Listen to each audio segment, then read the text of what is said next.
Amesajiliwa kwa sababu ameanza kuonyesha, lakini bado tuendelee kumpa muda, sababu ukiangalia mechi ile ya FAR Rabat, ukiangalia mechi ya Ahli, zote hakucheza katika kiwango kikubwa. Ukikompea na mechi pengine ilikuwa ni ya ligi ambayo alifunga magoli 2 na kuasisti 1. Na siamini kama Yanga walisajili mchezaji hata Okelo kuja kucheza na Dodoma Jiji au Namungo.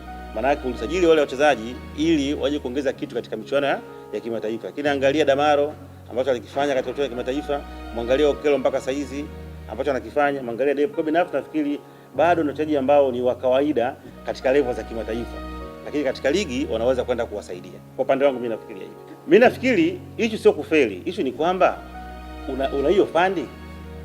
Yaani hapo unakuta kuna Depp labda ni $300,000. Hapa kwa mchezaji mwingine $700,000. Uwezo unao. Kwa hiyo wanachokifanya wanafanya kile kitu bora kulingana na capacity yao.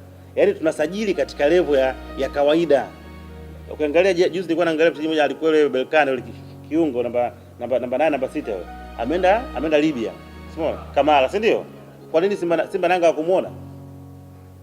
Lakini wameshindwa kwa sababu nini? Hela ni kubwa inayotakiwa.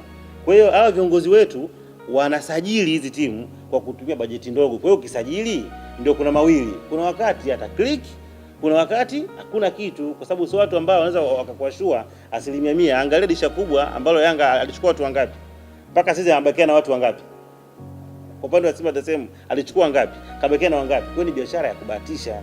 Unaweza kuchukua 7, katika 7 unapata 2. Na wenyewe sio wa level ya juu. Ile unakuwa na afadhali kumpea na ambao uko nao. Kwa hiyo nafikiri changamoto ipo kwenye uwekezaji. Kwa hiyo kuna haja ya hizi timu mbili kuhakikisha kwamba kama kweli wanatamani kufanya mafanikio makubwa ya mpira, lazima waongeze uwekezaji. Yaani sasa dunia ipo kwenye kutumia pesa. Kutoa mwanga wa ndoto zetu.